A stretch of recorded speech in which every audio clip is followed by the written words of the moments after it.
Assalamualaikum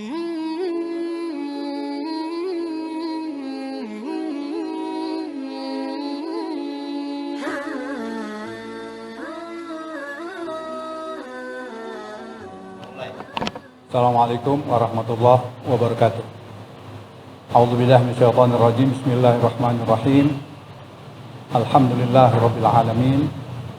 Asyhadu an la ilaha illallah, asyhadu anna Muhammadan abduhu wa rasuluh. La nabiyya ba'da amma ba'd.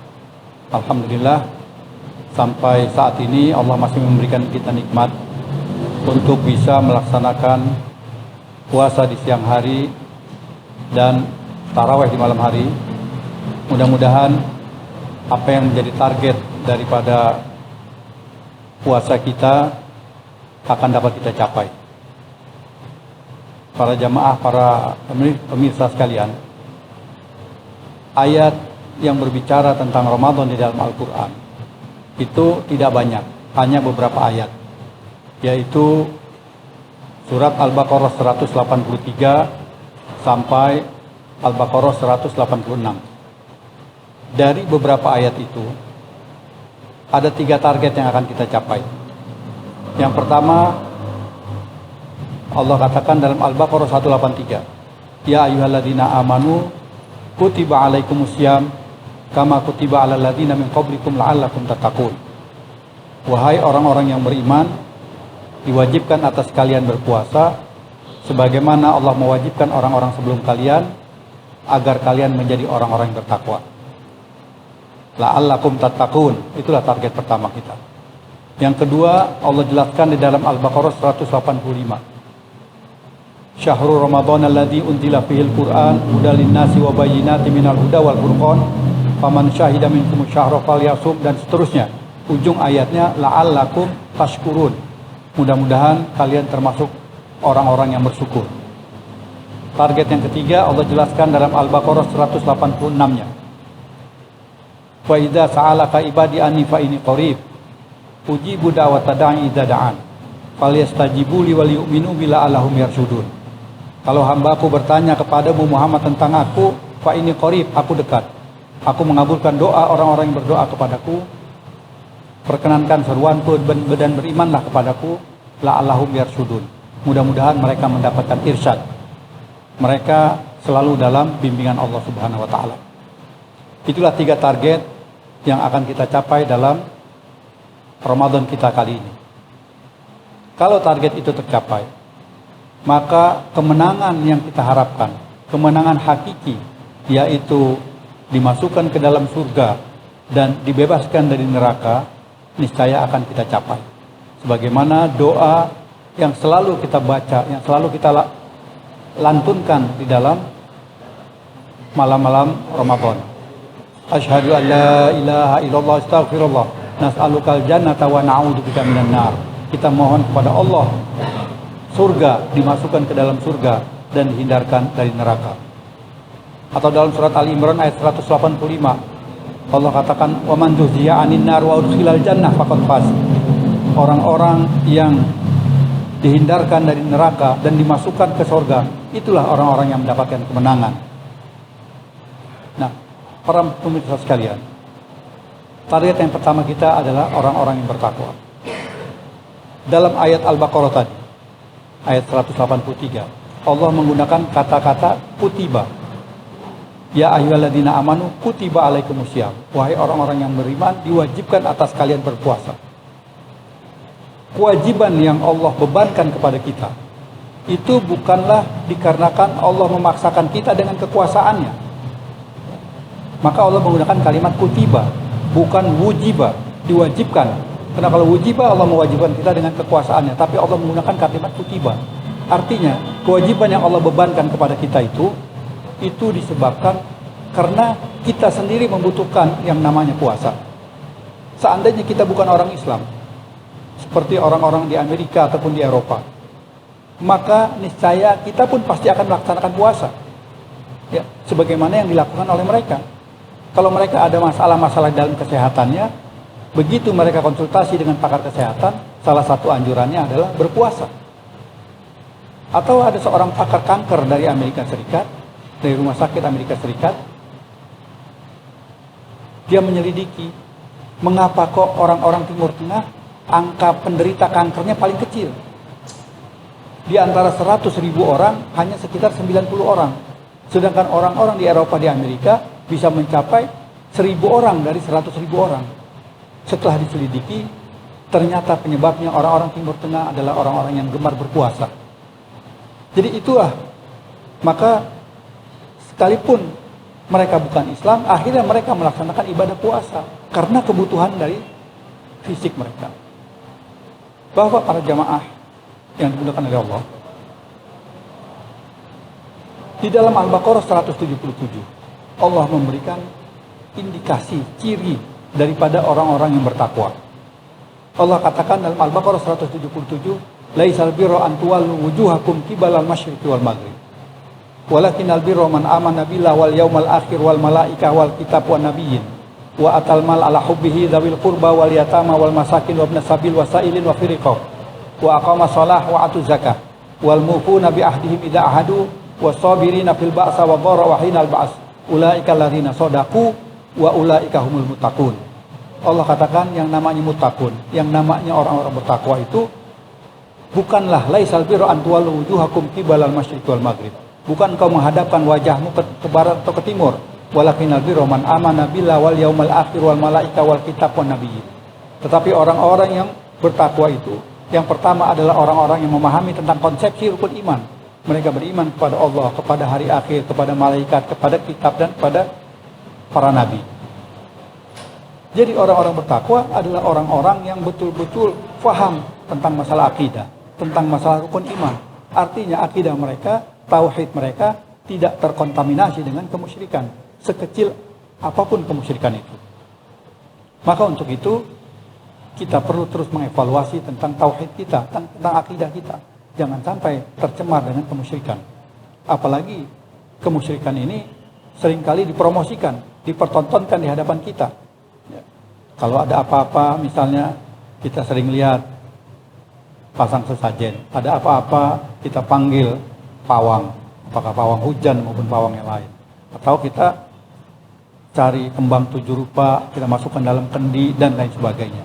Semua perilaku-perilaku yang demikian itu mengarah kepada kemusyrikan. Dan ini perlu kita evaluasi. Dan yang melakukan itu adalah orang-orang yang mengaku Islam. Kalau kita katakan kepada mereka, jangan kalian melakukan itu, karena kalian adalah orang Islam, ikutlah sebagaimana yang Allah dan Rasulnya ajarkan kepada kalian, ya, pasti mereka akan menolak. Mereka akan mengatakan, ini adalah kearifan lokal, ini adalah tradisi nenek moyang kami yang akan kami ikuti, ya. Sebagaimana Allah jelaskan di dalam surat Al-Baqarah ayat 170. Di situ Allah katakan, wa idza qila lahum ittabi'u ma anzalallah qalu bal nattabi'u ma alfaina alaihi abana awalau kana abahum la yaqiluna syai'an wa la yahtadun. Kalau dikatakan kepada mereka, ittabi'u ma anzalallah, ikutilah sebagaimana yang diajarkan Allah, diturunkan oleh Allah, mereka akan mengatakan, bal nattabi'u ma alfaina alaihi abana, tidak, kami akan mengikuti apa yang menjadi tradisi nenek moyang kami. Allah katakan, awalau kana abahum la yaqiluna syai'an wa la yahtadun. Apakah kalian masih tetap mau ikutin nenek moyang kalian yang perbuatannya itu la yaqiluna syai'an wa la yahtadun, yang perbuatannya itu bertentangan dengan akal sehat dan bertentangan dengan Al-Quran, dengan petunjuk Allah dan Rasul. Bapak para jamaah yang dimuliakan oleh Allah. Jadi orang-orang yang bertakwa itu adalah orang-orang yang memahami tentang konsep rukun iman, orang-orang yang akidahnya bersih daripada tauhid. Dan jangan kita anggap, ya, bahwa semua amal ibadah kita ini diterima oleh Allah. Tidak, kalau amal ibadah kita itu terkontaminasi dengan kemusyrikan, maka nanti pada yaumul kiamah banyak orang-orang yang merasa banyak amal di dunia, tapi sebetulnya amalnya disia-siakan oleh Allah, tidak dianggap. Sebagaimana Allah katakan dalam surat Al-Kahfi, alladzina dhalla sa'yuhum fil hayati dunya wa hum yahsibuna annahum yuhsinuna sun'a wa hum yahsabuna annahum yuhsinuna sun'a. Yaitu orang-orang yang merasa banyak amalnya di dunia, yang amalnya disia-siakan, tapi sementara mereka masih merasa banyak amalnya di dunia.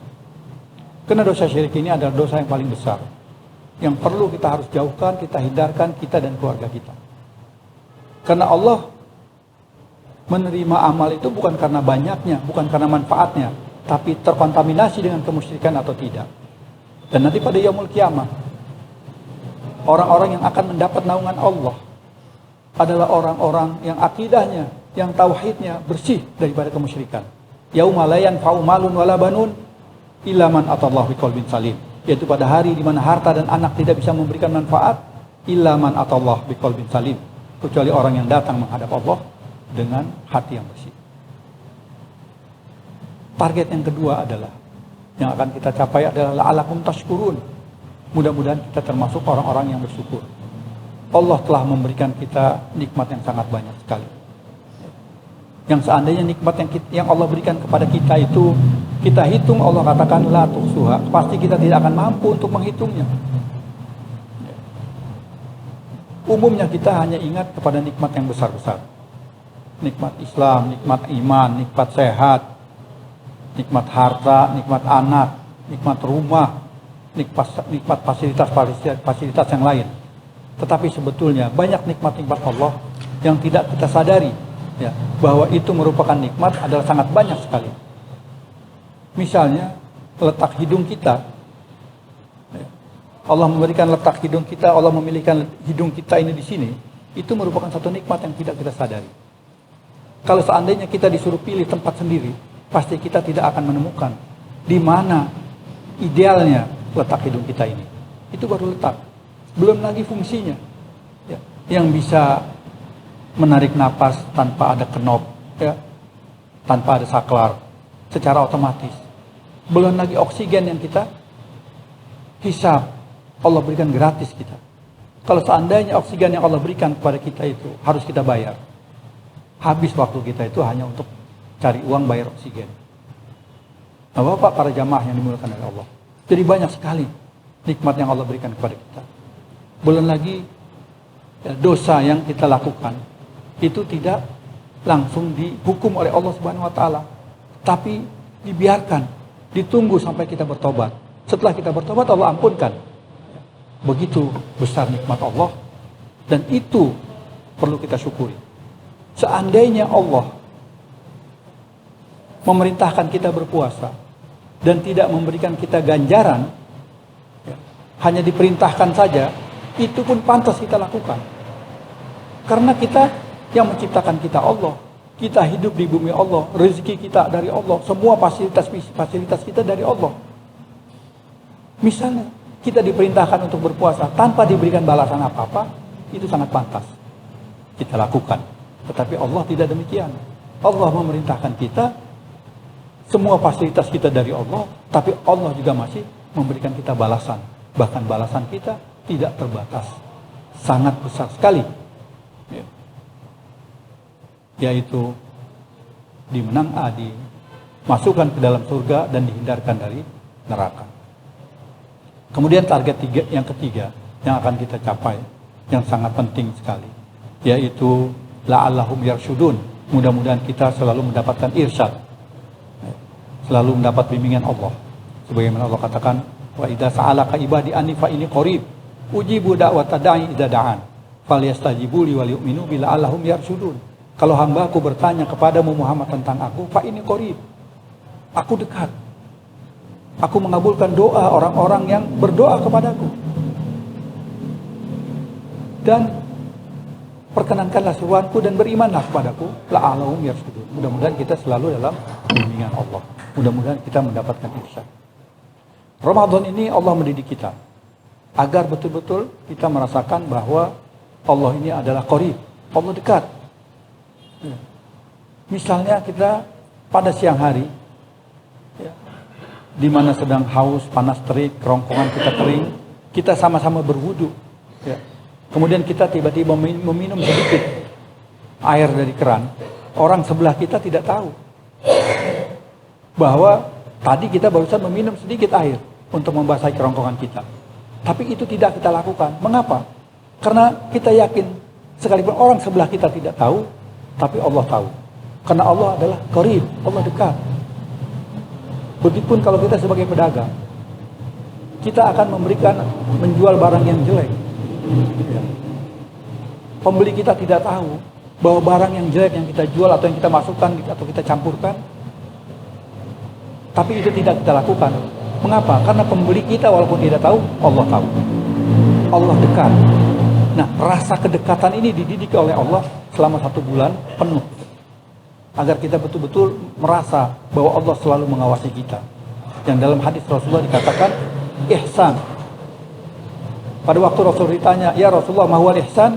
Kata Rasulullah, anta'budallaha ka'annaka tarah, fa illam takun tarah, fa innahu yaraka. Engkau mengabdi kepada Allah seolah-olah kau lihat Allah, tapi ketahuilah, kalau engkau tidak melihat Allah, bahwa Allah melihat engkau.